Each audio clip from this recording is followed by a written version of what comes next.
Early spring is when the winter is just beginning to retreat. The temperatures are warming up a little bit, and there are buds and maybe even just the very first blossom appearing in the garden. And it's time to get your shears and your loppers and your secateurs out in order to guarantee the garden's looking at its best later on in the year. It's Alexandra here from the Middlesized Garden YouTube channel and blog, and it's the early spring garden tips and tour. I'll put links to any resources I mention in the description below, and if you're new here, the Middlesized Garden uploads weekly with tips, ideas and inspiration for your garden. So if you'd like to see the videos when you open up YouTube, press the subscribe button, and if you'd like YouTube to notify you when a new video is uploaded, tap the notifications bell. The Middlesized Garden is a town garden. It's walled and it's L-shaped, about 100 foot long and 80 feet wide at its widest and 40 feet wide nearer the house.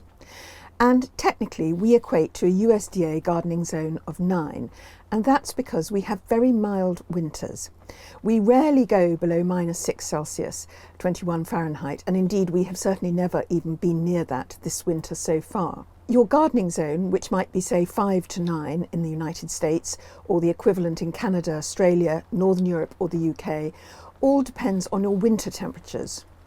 We all actually grow very much the same plants, but it's what we do with them in winter that dictates our gardening zone. And because we have such mild winters, we're able to leave dahlias and cannas in the ground with perhaps a mulch protection. Whereas if you have colder winters, you'll have to dig them up or perhaps even treat them as annuals. So instead of saying gardening jobs for March, I say gardening jobs for early spring, because your early spring may be March, mine is, or it might be the beginning of April. Just look and see when the new buds are coming out. Of course, sometimes winter will come roaring back with a vengeance, but that is relatively rare, certainly where I am. And once again, it's very much about you knowing your own winter and taking a judgment. We've had very little frost this winter and no snow, and the temperatures have generally been very mild. But particularly in the last few weeks, we've had some very strong winds. And in the last few days, we've had the strongest winds that the UK has ever known. Here, I've had very little damage, just a few sort of waves in the bird bath, literally, and just a few things blown around. But some people have had some quite severe damage in their gardens. It's also been quite a wet winter, and here I'm sitting in the potting shed, and you can hear probably the sound of the rain on the roof, which is in many ways a rather lovely sound. The famous Edwardian garden designer Gertrude Jekyll actually designed a hut in her own garden specifically to listen to the rain on rainy days. So first, what's looking good in the garden at the moment? Well, in early spring, it's the evergreens that still carry the whole look. Evergreens, of course, are very important for a winter garden. But as we come out the back door, there are some steps, and on those steps there are pots on either side, and those have evergreen plants in them. The striped ones are Phormium, and the other is a dwarf Pinus mugo. They're so easy to look after in pots. Evergreens in pots, you just have to feed them in the summer and obviously keep them watered. But otherwise, these evergreens have been in these pots for about 2 to 3 years, so they're very low maintenance and they frame the garden in winter and early spring. There's a video on evergreen plants for pots, which I'll put in the description below, which has more about that. And of course, the other evergreens that really hold the garden at the moment are the topiarised home oaks on either side of the bench, which we created from very young trees, and a tiered holly golden king, which has been topiarised. It used to be just a lump of a shrub. But otherwise, the plants that really say early spring to us are the snowdrops and the hellebores. And really, it's just wonderful to have at least some of these in your garden. But there are 2 other plants I'd like to point out to you because they go on for such a long time. I did a video at Doddington Place Gardens called 6 Perennials That Flower All Summer. And one of the featured plants was Euphorbia wolfenii. Now, out here in my early spring garden, Euphorbia wolfenii is providing some very much needed light citrus green as its flowers begin to unfurl. And yet, it's still around at the end of May. It's 3 months of flowering. I mean, that's an amazing plant, and it's a very easy plant to look after. And another really long flowering plant that comes out in early spring is leucojum, which look like giant snowdrops. It's a bulb and it's around the silver birch trees. So what about the loppers and the shears and the secateurs? Well, we've always been traditionally told to clear our gardens in autumn, but now there's a growing awareness that leaving as much as you can over the winter helps protect wildlife, and also dead seed heads and grasses can look wonderful in frost. Not that we've had very much frost this winter. But now the grasses and the seed heads are looking pretty battered, so it is time to cut them down and take them away. And it's also a good time for coppicing. Coppicing isn't something we talk about a lot in gardening, but it is a very useful technique. It's used to keep trees that might be too large for small gardens down to a reasonable size. You cut the tree down to 2 to 3 inches above the ground and it grows up multi-stemmed. I've done a video about trees for small gardens, which I'll put in the description below, and coppicing is one of the methods that you can use on trees like lime trees, beech, birch, hazel, willow, chestnut and a number of others, but do check the specific requirements of each tree before you try to coppice it.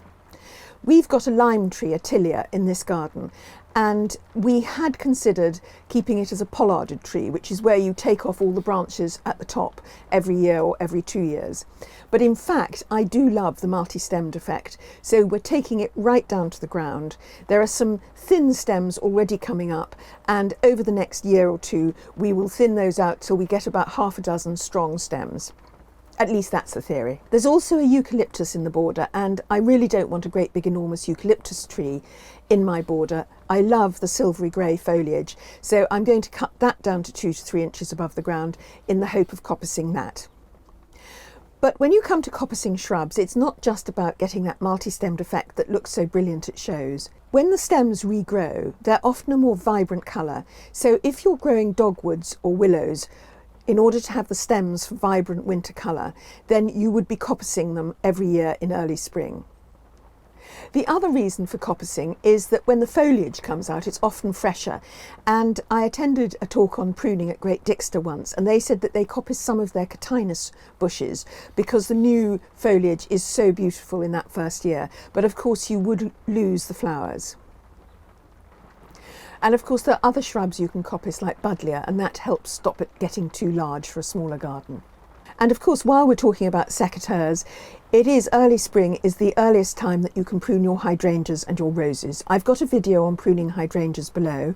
And when it comes to pruning roses, I consulted the David Austin Roses website, which has instructions on there. And interestingly, I thought, it said that the traditional advice when you're pruning roses is to prune just above a bud with a sloping cut. And David Austin Roses says that there's actually no evidence that this is necessary. I thought that was interesting. Obviously, you want to cut your rose into a shape that you want to see. But I think it's also worth using early spring to actually look at your garden and think, is there an area that actually needs a proper renovation? My north-facing shady bed has been so easy to look after. Many of the plants were here when I arrived. There's a lovely foliage contrast. In the shady border, plants grow much more slowly, weeds grow much more slowly. It's just less work. But of course, that means I've forgotten about it. There's a pyracantha hedge which was planted here before we moved in. And it has really become very overgrown, but it's never really done what a pyracantha hedge should do. The great advantage of pyracantha is that it's evergreen, so it provides shelter for wildlife in the winter. It has flowers in the spring and it has beautiful berries in the autumn. But pyracantha should be planted in either a sunny or partially shady spot. And this spot is just too shady for the pyracantha to develop in the way it ought to. So what it's doing is it's not flowering, it's not got any berries, it's very spindly, so it's not really providing any shelter, and it's reaching out towards the light and swamping the other plants. So although I've really got used to it being there and I love having lots of greenery, I've taken a deep breath and asked Felix, who helps me in the garden, to take the entire hedge out. It has left the border looking very bare, but there are some things like Solomon's seal which come up later on in spring and summer.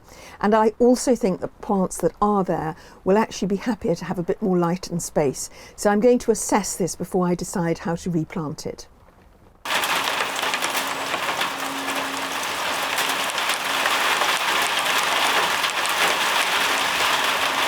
Ornamental grasses divide into two types, deciduous and evergreen. Evergreen grasses don't actually die in the winter, although they can look pretty scrappy. and you shouldn't cut them back completely, you just tidy them up. But deciduous grasses go brown and straw-like, and they make beautiful outlines in the winter garden. But spring is the time to cut them back completely to the ground. You can use secateurs or shears. Some people prefer secateurs because it gives you more chance to see if there's any new growth coming through and to make sure you don't damage it. But I'm happy to use shears on my Panicum virgatum shenandoah, which is the only grass I've got in the garden, and I keep it in pots. There are a few jobs which are often left till later, which are better started now, and those include slug and snail control and also weeding. So I've put together a spring gardening jobs playlist at the end of this video, and do let me know of any favourite spring gardening jobs you have. And thank you for watching. Goodbye.